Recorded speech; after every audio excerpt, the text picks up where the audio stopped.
ಅಂತಂದ್ರೆ ನಾನ್ ಹೇಳೋದೇನಪ್ಪಾ ಅಂತಂದ್ರೆ generation gap ಅನ್ನೋದು ಏನಕ್ಕೋಸ್ಕರ. ಈಗ ನಮ್ ತಂದೆ ತಾಯಿ ಬೆಳೆದಂಗೆ ನಾವು ಬೆಳೆದಿರಲ್ಲ, ನಾವು ಬೆಳೆದಂಗೆ ನಮ್ಮ ಮಕ್ಳು ಬೆಳೆಯಲ್ಲ, ನಮ್ಮ ಮಕ್ಳು ಬೆಳೆದಂಗೆ ಅವ್ರ ಮಕ್ಳು ಬೆಳೆಯಲ್ಲ. ಸೊ ಅದೇ ಜನರೇಷನ್ ಗ್ಯಾಪ್ ಅಲ್ವಾ.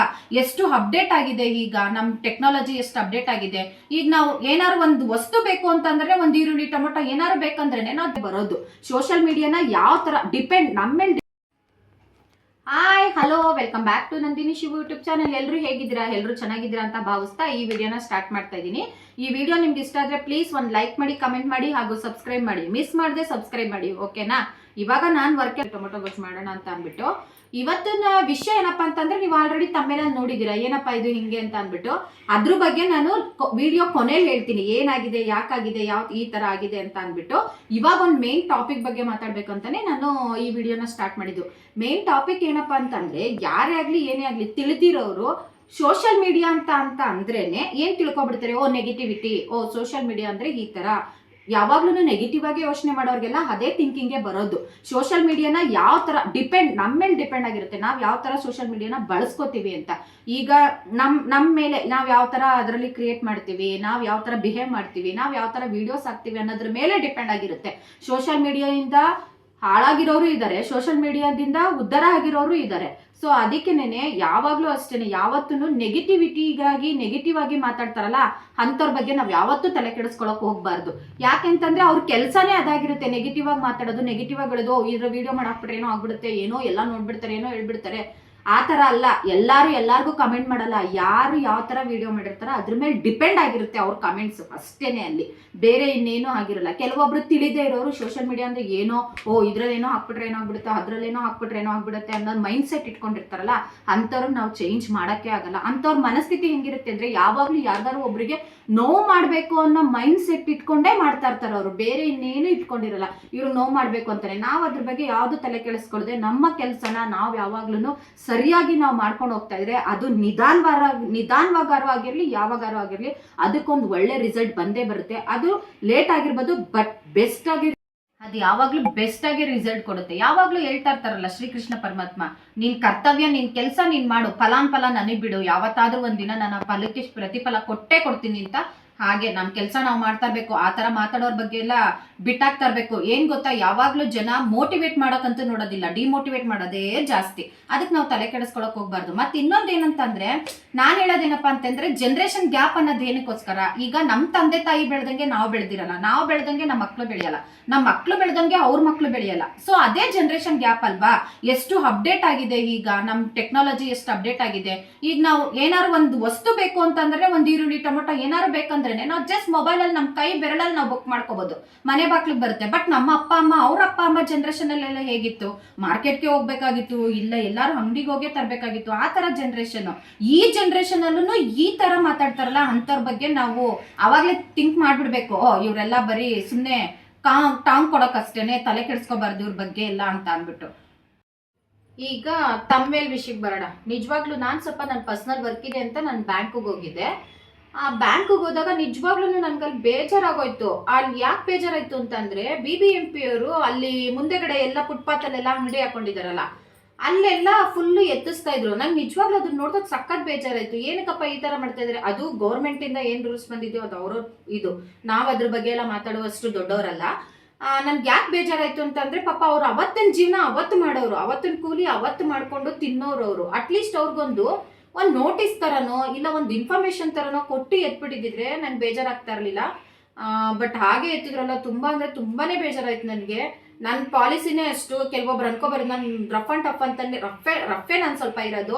ಬಟ್ ನನ್ಗೇನಂತಂದ್ರೆ, ಆದಷ್ಟು ನಾನು ಯಾರಿಗೂ ಏನೇನ್ ಮಾಡೋಕ್ಕಾಗುತ್ತೋ ಒಳ್ಳೇದಾಗುತ್ತೋ ಅದನ್ನೇ ಮಾಡ್ತಾ ಇರ್ತೀನಿ. ನಿಜವಾಗ್ಲೂ ನಾನು ಒಬ್ಬರ ಬಗ್ಗೆ ಅಂತ ಯಾವಾಗ ನಾನು ಕೆಟ್ಟದಾಗ ಮಾತಾಡಿಲ್ಲ. ನನ್ಗೇನ್ ಅನ್ಸುತ್ತೋ ನಾನು ಎದುರುಗಡೆನೆ ಹೇಳ್ಬಿಡ್ತೀನಿ, ಎದುರುಗಡೆನೆ ಮಾತಾಡ್ಬಿಡ್ತೀನಿ ಅಷ್ಟೇ. ಅದನ್ನ ಬಿಟ್ಬಿಟ್ಟು ಹಿಂದೆ ಮುಂದೆ ಎಲ್ಲ ಮಾತಾಡೋ ಅಭ್ಯಾಸನೇ ನನಗಿಲ್ಲ.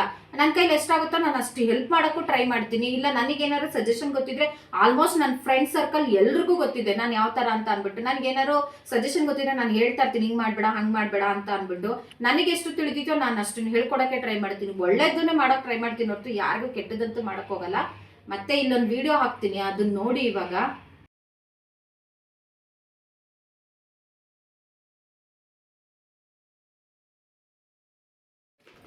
ಮತ್ತೆ ಇನ್ನೊಂದು ವಿಷಯ ಏನಂತಂದ್ರೆ, ನಾವ್ ಯಾರಿಗಾರು ಆಗ್ಲಿ ಸಾಧ್ಯವಾದ್ರೆ ನಮ್ ಕೈಲಿ ಎಷ್ಟಾಗುತ್ತೋ ಅಷ್ಟು ಹೆಲ್ಪ್ನ ನಾವು ಮಾಡಕ್ ಟ್ರೈ ಮಾಡ್ಬೇಕು. ಇಲ್ವಾ ನಮ್ ಬಿಟ್ಬಿಡ್ಬೇಕು. ಅವ್ರು ಏನೋ ಮಾಡ್ಕೊತಾ ಇದ್ರೆ ಏನೋ ಮಾಡ್ತಾ ಇದ್ರೆ ಬಿಟ್ಬಿಡು ಅಂತ ಅಂದ್ಬಿಟ್ಟು ಸುಮ್ನೆ ಅದು ಇದು ಅಂತ ಮಾತಾಡಕ್ ಹೋಗ್ಬಾರ್ದು. ನಮ್ ಕೈಲಿ ಆಯ್ತಾ ನಾವ್ ಹೆಲ್ಪ್ ಮಾಡೋಣ, ನಮ್ ಕೈಲಿ ಆಗ್ಲಿಲ್ವಾ ನಮ್ಗೆ ಗೊತ್ತಿಲ್ವಾ ನಮ್ ಪಾಡು ನಾವ್ ಇರೋಣ. ಅದನ್ನ ಬಿಟ್ಬಿಟ್ಟು ಸುಮ್ನೆ ಹಂಗೆ ಹಿಂಗೆ ಅದು ಇದು ಅಂತ ಮಾತಾಡೋ ಅವಶ್ಯಕತೆನೇ ಇಲ್ಲ.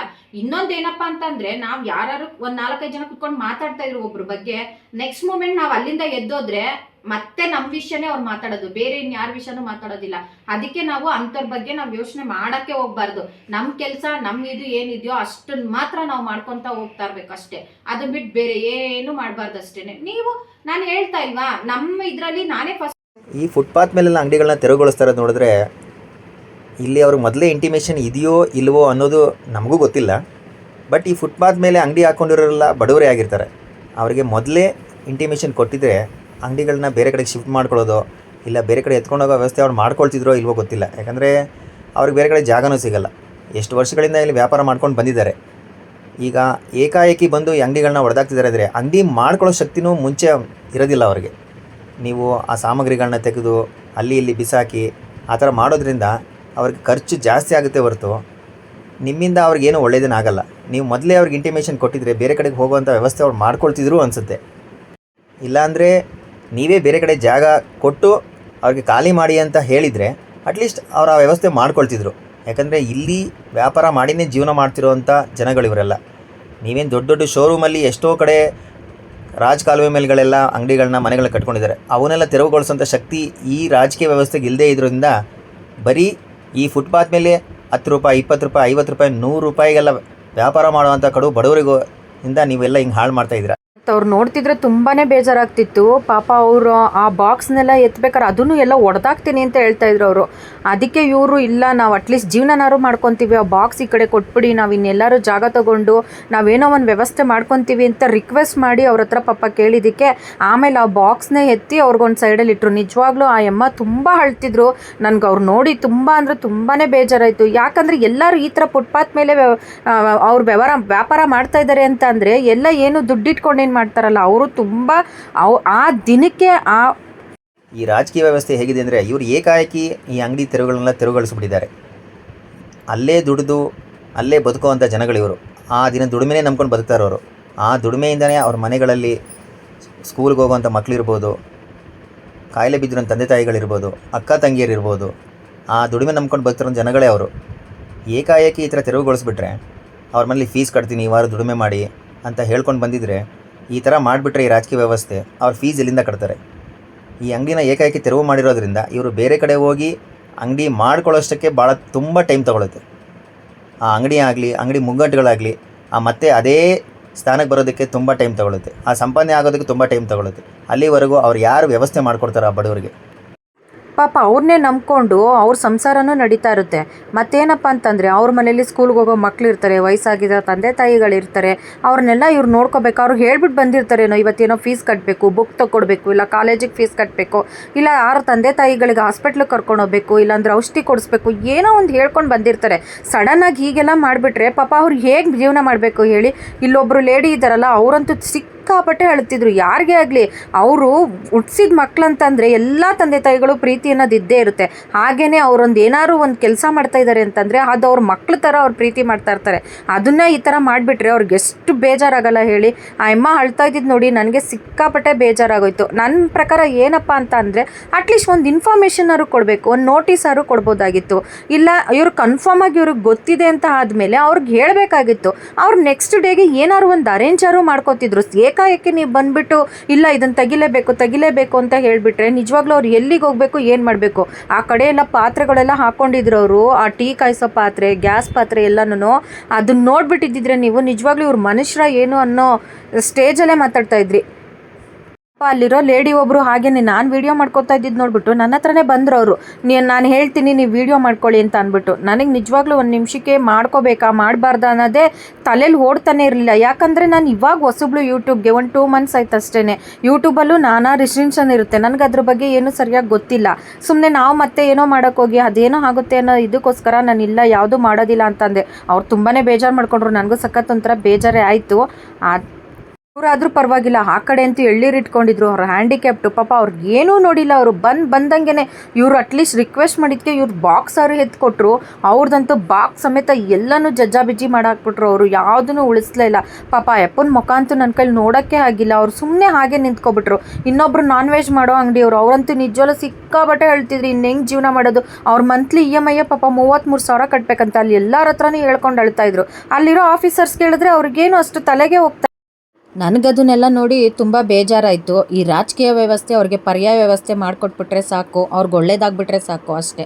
ಸರಿ, ನಾನು ಹಾಗೆಲ್ಲ ಅದನ್ನೆಲ್ಲ ನೋಡ್ಕೊಂಡು ಆಮೇಲೆ ಮನೆಗೆ ಬಂದೆ. ಸರಿ, ಮನೆಗೆ ಬಂದಮೇಲೆ ಎಲ್ಲ ರೇಷನ್ ಎಲ್ಲ ಖಾಲಿಯಾಗಿತ್ತು. ಸರಿ, ರೇಷನ್ ತರೋಣ ಅಂತ ಅಂದ್ಬಿಟ್ಟು ನಾವು ರೇಷನ್ ತರಕ್ಕೆ ಹೋದ್ವಿ. ಇಲ್ಲಿ ಫುಲ್ಲು ಹೋಲ್ಸೇಲು. ಇಲ್ಲಿ MRP ರೇಟ್ಗಿಂತ ಸ್ವಲ್ಪ ಕಡಿಮೆನೇ ಇರುತ್ತೆ ಮತ್ತು ಬೆಟರಾಗಿ ಸಿಗುತ್ತೆ ಎಲ್ಲನೂ, ಮತ್ತು ಕ್ವಾಲಿಟಿ ಪ್ರಾಡಕ್ಟ್ಸು ಇರುತ್ತೆ. ಅದಕ್ಕೆ ಸರಿ ನಾವು ಎಲ್ಲ ರೇಷನ್ ತೊಗೊಳ್ಳೋಣ ಅಂತ ಅಂದ್ಬಿಟ್ಟು ಮನೆಗೆ ಎಲ್ಲ ತೊಗೊಂಡು ಬಂದೆ. ಸ್ವಲ್ಪ ಬೇಜಾರಲ್ಲೇ ಇದ್ದೆ, ಬೆಳಗ್ಗೆ ಬೇರೆ ಆ ಥರ ಎಲ್ಲ ಆಗಿತ್ತಲ್ಲ. ಸರಿ, ಹಾಗೆ ನಮ್ಮ ಮನೆಯವ್ರಿಗೆ ಎಕ್ಸ್ಪ್ಲೇನ್ ಮಾಡ್ತಾಯಿದ್ದೆ, ನೋಡು ಈ ಥರ ಎಲ್ಲ ಆಗಿದೆ, ಈ ಥರ ಎಲ್ಲ ಇದೆ ಅಂತ ಅಂದ್ಬಿಟ್ಟು.